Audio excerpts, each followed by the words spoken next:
L'exploration de mer. La descente dans le corps, l'autre côté du bocal. Il ne reste plus qu'à vous trouver en présence de mer si possible. En présence de mer, ou de ce que vous voulez, de ce qui commence à vous apparaître à travers ce qu'elle dit. Mais comment elle le dit, c'est le mystère, plus que les formules qu'on peut nous donner. Mais comment se fait cet enseignement? Quel en est le... Mais ce qui a été merveilleux pour moi, c'est que Mère, ça n'a jamais été un enseignement. Mère, elle explorait. Elle n'avait rien à enseigner du tout. Elle a fait cette corvée pendant un certain temps, de dire aux disciples, « Vous savez, ce n'est pas comme ceci, ce n'est pas comme cela, c'est comme ça, il faut ceci, il faut cela. » Mais une fois cette corvée terminée, Mère, c'était l'exploratrice de l'espèce nouvelle. Alors, elle ne savait pas. Elle ne connaissait pas le chemin, Mère. Et ce qu'il y a de vraiment prodigieux, et c'est cela qui a saisi ma vie, par je ne sais quelle grâce, elle a voulu que je sois le témoin ou le confident de son exploration. C'est-à-dire que toutes ces angoisses, ces questions, les apparences d'échec, tout, elle me disait. Elle a commencé à me parler comme cela, comme on parle à un enfant, à compter. Toutes les questions qui pouvaient me venir à la tête, je les lui posais. Elle répondait à toutes mes questions. Mais lentement, elle m'amenait à sa propre exploration. Comme si, moi, petit homme, elle voulait me faire participer au cheminement de ce qui arrivera après ce petit homme. Comment on fait pour aller après l'homme? Ce chemin, elle ne le connaissait pas. Elle a commencé ce yoga dans le corps à 80 ans. Et elle a commencé d'abord, peut-être, par beaucoup d'amour.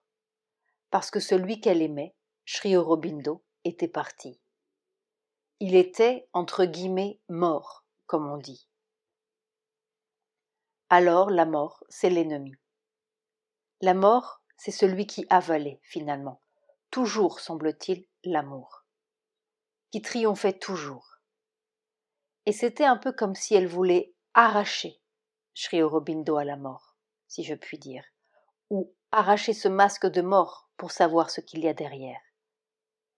C'est un peu l'histoire d'Orphée et d'Eurydice. Qu'est-ce qu'il y a derrière? Pourquoi la mort? Alors elle m'a entraînée dans cette exploration, sous un prétexte ou un autre. Au début, elle m'appelait, et puis il y avait cette grande chaise où elle était assise. Et je me mettais sur un tapis par terre, et puis je l'écoutais. Vraiment, elle connaissait tant de choses. C'était une merveille de l'écouter. Mais surtout, peu à peu, c'était son expérience qu'elle racontait. Alors, ce yoga dans le corps, qu'est-ce que c'est?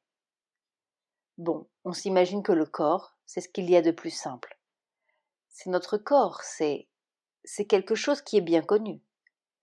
Mais comment cette chose, qui semble-t-il est bien connue, va-t-elle produire autre chose qu'un nouvel exemplaire de la même matière? Les biologistes vous disent, c'est simple, si vous changez un peu l'ordre des molécules, il peut se produire des variations. Mais nous savons tous que ces variations peuvent être monstrueuses plutôt qu'autre chose. Ou alors, si quelques rayons cosmiques viennent toucher l'ordre d'enchaînement des acides aminés, il peut se produire une variation.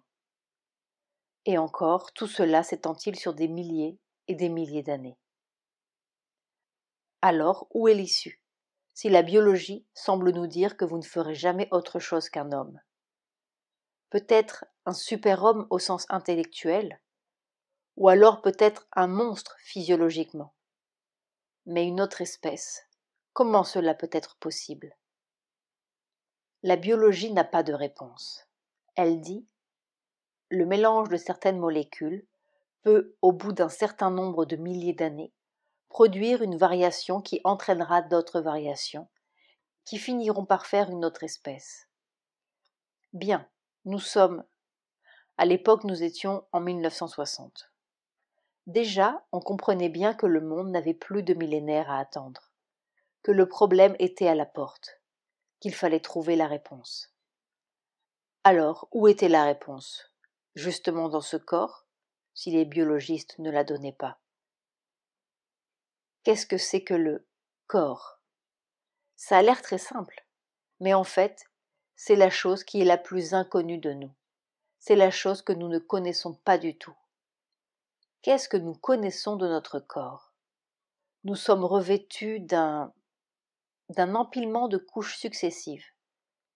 Et on vit surtout dans la couche supérieure, qui est la couche mentale, intellectuelle. En effet, toute notre vie se déroule dans le mental. On ne touche pas le corps directement, on le touche à travers toutes sortes d'idées et toutes sortes d'habitudes.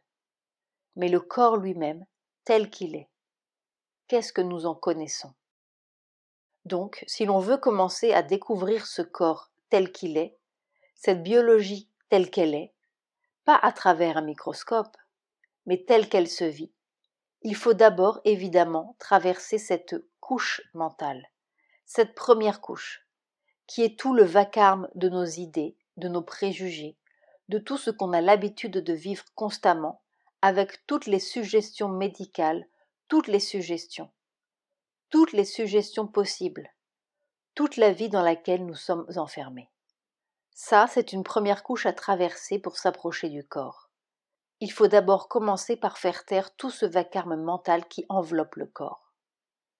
Puis, si l'on continue cette descente, ce chemin de la descente, comme elle disait, il y a une deuxième couche que l'on rencontre.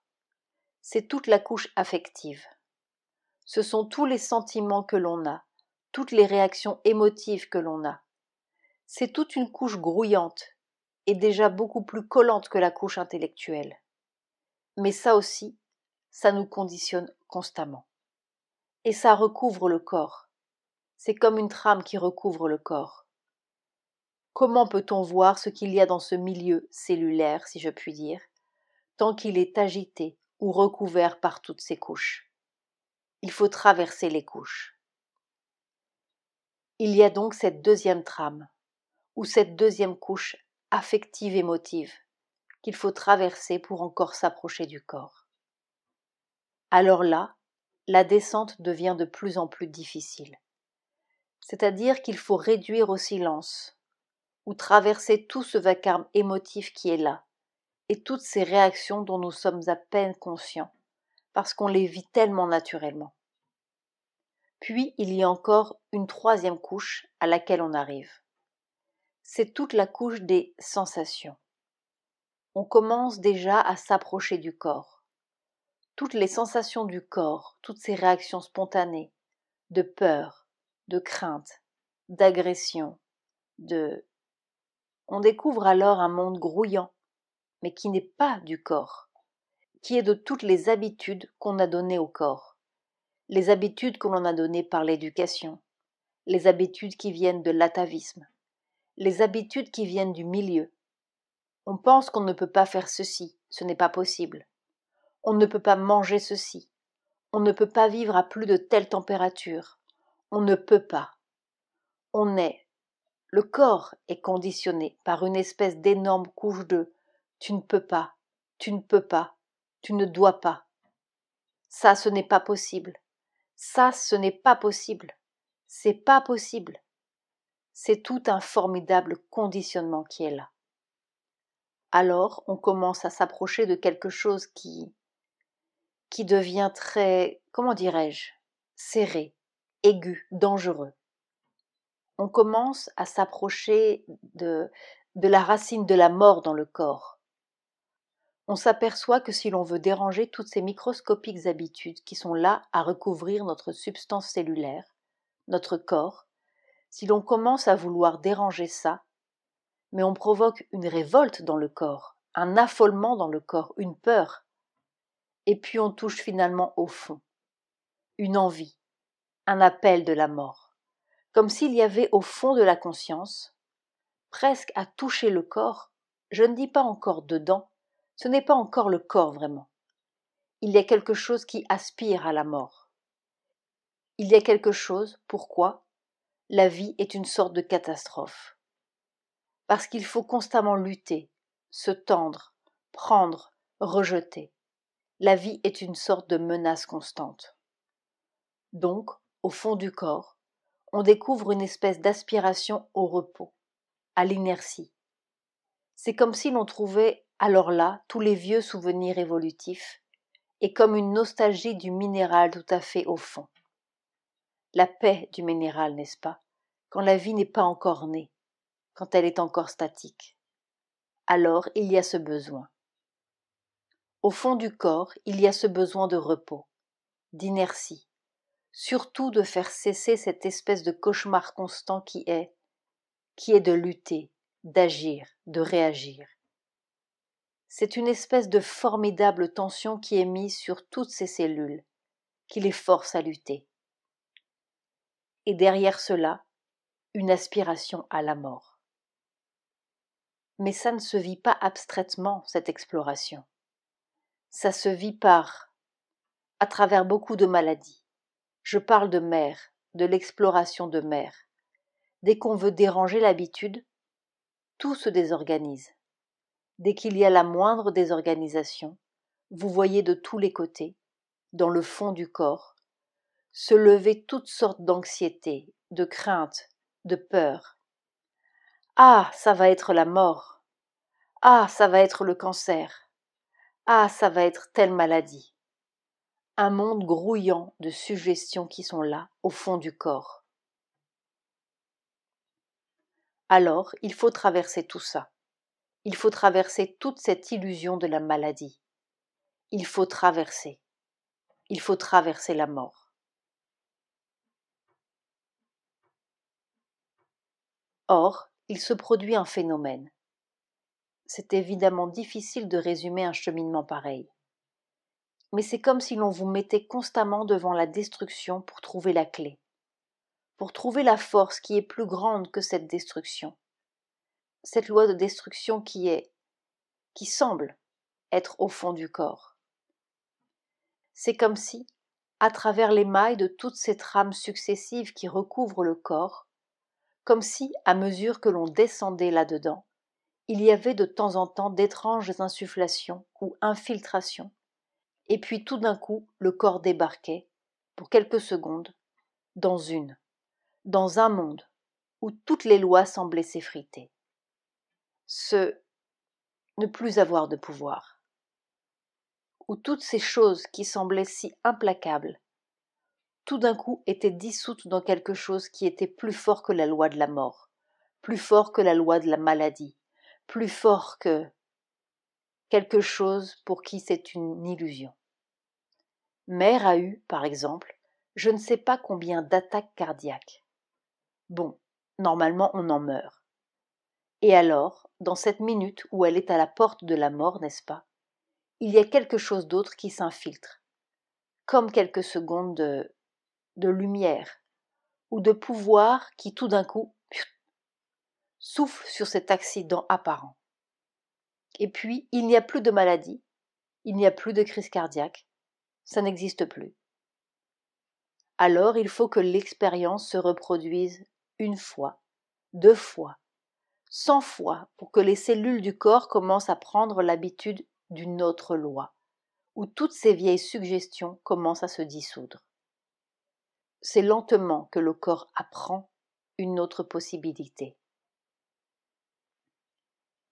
Mais ce qui est extraordinaire, quand on a le courage de faire cette traversée à travers toutes les couches, c'est que tout d'un coup, on s'aperçoit que toutes ces formidables lois qui nous emprisonnent, que la médecine a définies, que les mathématiques ont définies, que la physique a définies, c'est une formidable illusion.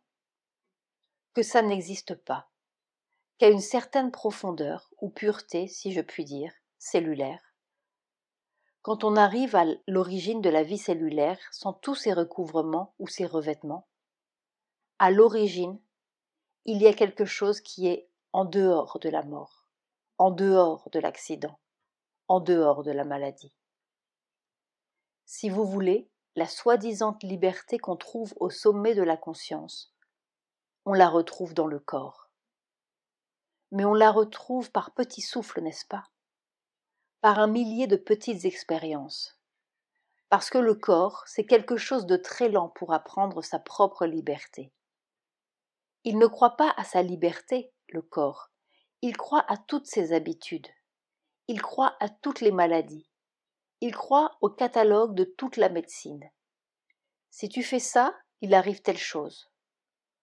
Tout notre monde, le monde dans lequel nous vivons, est un monde de lois, de cause à effet constamment.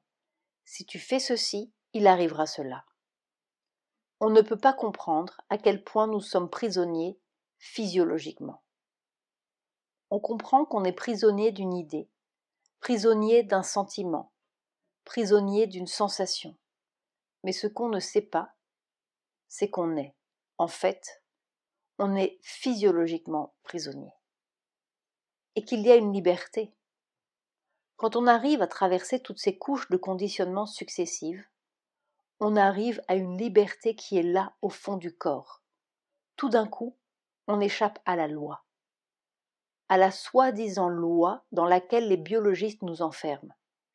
Tout d'un coup, il y a quelque chose d'autre qui surgit. Vous avez écrit que l'homme est prisonnier dans une sorte de bocal. Oui. Et que ce bocal, il faut le briser. Oui. On s'imagine que l'au-delà de l'homme, ou bien se situe dans une disparition du corps, alors on passe dans l'esprit, soi-disant, ou bien on perfectionne l'instrument qui est là, et on en fait un super poisson dans son bocal. Alors peut-être avec quelques nageoires de plus, ou je ne sais quel instrument extraordinaire de plus. Mais la vérité, c'est que nous sommes dans un bocal, et que l'autre côté du bocal n'est pas la mort, et que le passage de l'autre côté du bocal ne se fait pas en améliorant les instruments qui sont du bocal à l'intérieur. Un jour, il s'est trouvé des poissons qui, à l'ère secondaire peut-être, se sont trouvés dans des nappes d'eau de plus en plus desséchées, et qui ont dû, par nécessité, apprendre un autre mode de respiration, passer de la respiration bronchiale à la respiration pulmonaire. Ils ont dû, étant de plus en plus asphyxiés, ils ont dû trouver un autre mode respiratoire. Et des amphibiens sont nés. Ils sont sortis du bocal. Ils sont sortis de leur bocal. Et de l'autre côté du bocal, ce n'était pas la mort, c'était un autre mode de respiration. La fin du poisson, ce n'est pas la mort, c'est une autre espèce, qui est amphibienne, qui débarque dans un autre air. Eh bien, au fond de cette pseudo-physiologie que nous connaissons, qui n'est pas le vrai corps, qui est simplement une idée du corps, une habitude du corps, un bocal dans lequel nous sommes enfermés, au fond de ça, on brise justement la paroi de verre qui nous enferme et on passe dans une autre, comment dirais-je. Ce n'est pas un autre monde, pas plus que l'amphibien ne débarque dans un autre monde. On sort dans un autre air matériel, dans un autre monde respiratoire, dans la matière. Une autre loi. N'est-ce pas ce qui préside à l'oiseau ou ce qui préside au poisson? Ce sont quand même des lois très radicalement différentes, semble-t-il. Eh bien, quand nous avons brisé ce bocal, non pas au sommet de la conscience illusoirement, mais au fond du corps, quand on traverse toutes ces couches de conditionnement, on émerge réellement, matériellement, physiologiquement, dans un autre, une autre possibilité d'être, dans un corps. Alors on parvient, disait Mère, à ce qu'on appelle la conscience cellulaire. Oui, la conscience cellulaire qui est un pouvoir cellulaire, qui est une vision cellulaire. C'est tout un nouveau mode d'être dans la matière, où la mort n'a plus de pouvoir, où la maladie n'a plus de pouvoir, où l'accident n'a plus de pouvoir, où la vision est différente. C'est toute une nouvelle façon d'être qui naît, et que mère balbutiait, essayait de m'expliquer jour après jour, pendant 19 ans. Je suis restée à l'écouter pendant 19 ans. Et c'était des expériences, chaque fois vertigineuses pour elle. Quand on passe tout d'un coup en dehors du bocal, ou en dehors des mailles de la trame, c'est très surprenant. C'est très angoissant pour la vieille physiologie ou pour la vieille façon de comprendre les choses. Et tout d'abord, cela paraît un peu comme une folie. Beaucoup de gens autour de Mère pensaient qu'elle déménageait. C'est très excentrique de sortir de la peau d'un homme pour être dans un nouvel état d'être. Que dirait le vieux poisson devant un premier amphibien? Ou que dirait le vieux reptile du secondaire devant le premier Archéoptérix? Il se dirait: mais ce n'est pas possible, il est fou, c'est une hallucination, ce n'est pas possible, ce n'est pas possible, ce n'est pas possible. Et notre monde matériel entier, y compris celui des disciples autour de Mère, était un monde qui était là constamment à dire: ce n'est pas possible, ce n'est pas possible. Et là-dedans, j'ai été celui, et je me rends compte maintenant, celui qui disait: mais c'est possible, c'est la seule possibilité.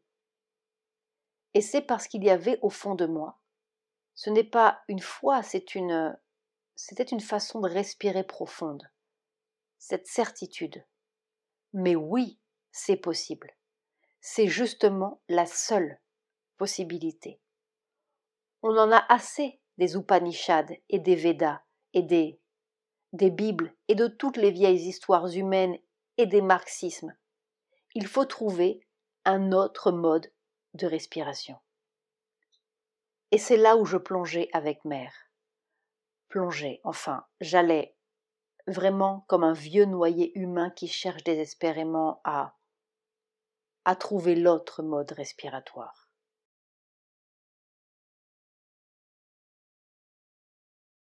Extrait du chapitre La descente dans le corps, 1980. 7 jours en Inde avec Satprem.